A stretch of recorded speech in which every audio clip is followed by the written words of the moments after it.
Hey, I'm Matt Nichols at MrMaple.com. Today we're going to be talking about one of our most requested topics. Today we're going to be talking about fertilizing Japanese maples.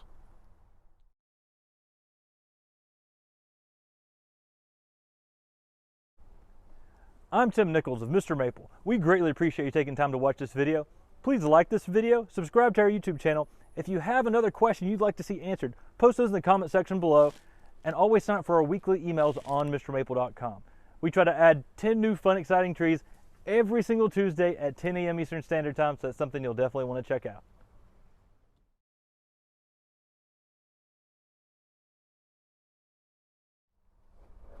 J.D. Vertrees, who wrote the book on Japanese maples, said, you don't even need to fertilize Japanese maples.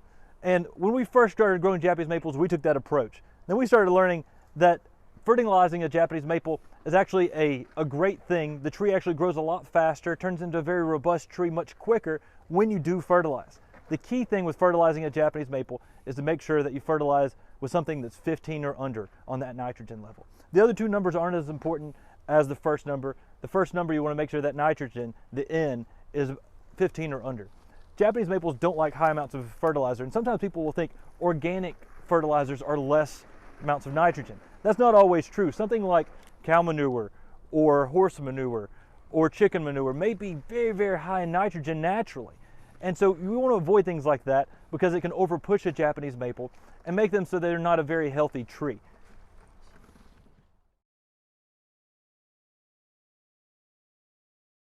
Now, liquid fertilizers can be used at different times throughout the season.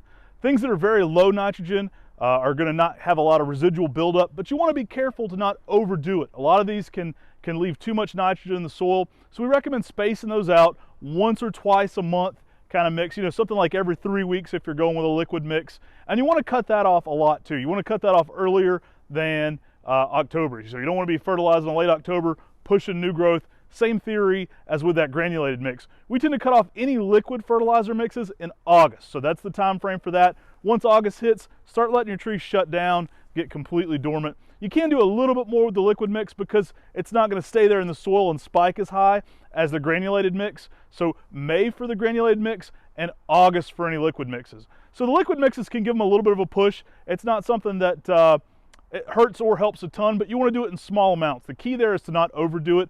Japanese maples don't need a lot, especially in the ground, so you'll have your best success rate on Japanese maples when you grow them at a healthy, moderate pace. We could get a 6-foot blood good in about 2 years, but it wouldn't winter well. It would kind of give Japanese maples a bad name, and that's what some of the big box stores can do from time to time. Growing trees too quickly, giving them small cell walls, and then they just don't quite winter in our colder climates like we're in here. We're actually in 6B here in western North Carolina, so we pay the utmost attention to making sure trees winterize, shut down thoroughly, and that our fertilizers are helping us grow rather than hurting us grow.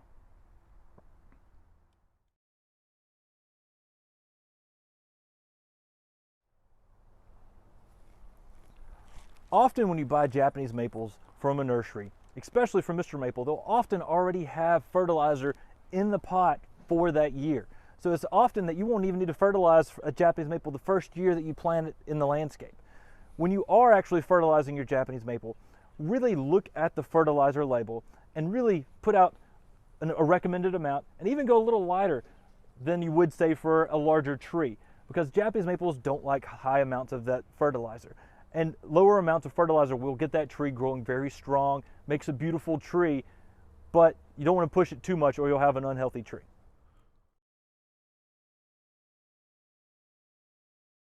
So there are a lot of fertilizer options on the market.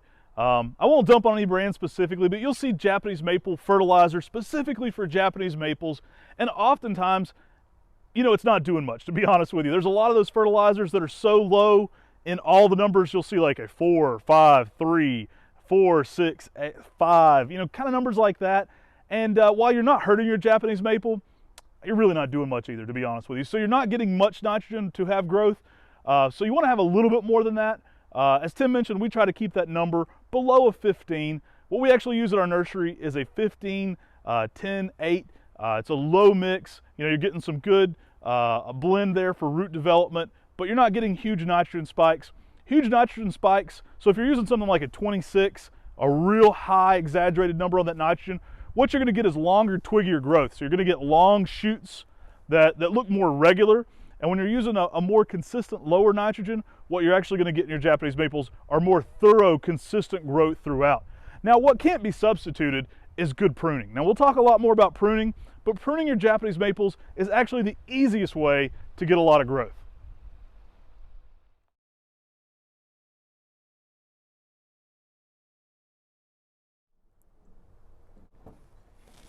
So we've told you a little bit about what you can do, what you should do. I'm going to tell you a little bit about what you don't want to do. Years ago, we had a gentleman who said, "Oh, well, does this fertilizer work?" And we said, "Yeah, that fertilizer works. 15 or under on the nitrogen." But he put a whole bag of it underneath an Acer palmatum butterfly.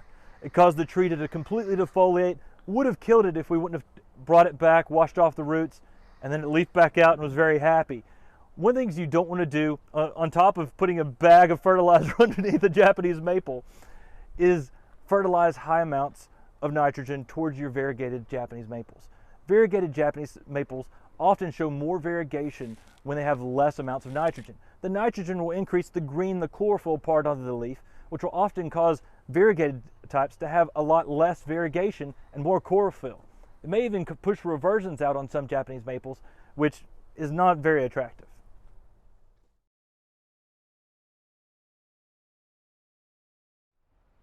Thanks, Tim. So it's not only important what you fertilize with, but when you fertilize. At Mr. Maple, we always look at winterization of the Japanese maples as paramount for their health and durability. So we cut off all of our fertilizing after May. This makes sure the tree is going to be more durable and makes sure that the tree is not going to stay active during the winter months, which could make it prone to pseudomonas or infections, or basically just having small cell walls that don't hold up to the cold weather changes. So you want to cut off all your fertilizing with granulated fertilizers after May. This will ensure your best success. Even with a lot of your Osmocotes or simple bag mixes, you'll see those granulated bag mixes may say 180-day release. So if you're putting that out, in August, you're going to get too much nitrogen, too much pushes late in the season. So you're going to be creating active root systems that are more susceptible to be damaged by that cold winter changes. So here in North Carolina, it's not uncommon for us to get in the 20s even in, say, October. So we might get some late weather right there at the end of October that comes through and pushes. We want those trees shutting down. We want them going dormant. We don't want any nitrogen spikes, and you're going to get your very best durability and your best results from fertilizing. We're fertilizing for good success and good healthy trees, so we want to make sure that that's adding to the most success that we can.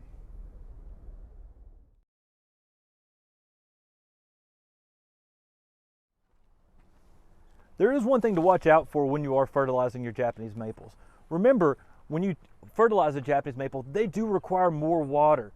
So if you have a Japanese maple in a container and you fertilized it, you will have to go in and water that plant more now since you've put fertilizer on it, because the plant will be using up the moisture in the pot to take up that fertilizer. So make sure that when you fertilize your Japanese maple, especially if you use a granular, that you're making sure that you're watering that plant more so you're going to have a healthy tree that can take up the right amounts of fertilizer. If you don't water that tree, you'll often burn the foliage very, very quickly, and you'll have a tree that may even get some root burn on those trees. So it's best to make sure that you give that plenty of water and let it dry out, and then give it plenty of water again, because fertilizing without water will definitely cause some issues. So make sure you balance out your water with your fertilizer.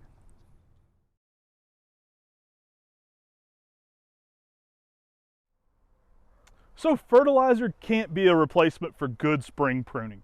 Spring pruning is one of the best things you can do, and it's one of the least invasive things you can do for your Japanese maple. So taking out twiggier growth, pruning lightly in mid to late March right before the tree leaves out, that's actually the ideal way to fertilize your tree. Not actually a fertilizer, but you're going to create a beautiful xylem flow there in the tree. You're going to get it growing healthier, and you're going to replace a lot of the need for a high amount of chemical product in your soil. So by doing that mid to late March and doing it the right way, we'll have more videos on that for sure, but by doing that the right way, you're going to create a push in your tree that's going to give you a ton of nice growth, less twiggy growth, and a beautiful growing Japanese maple for sure.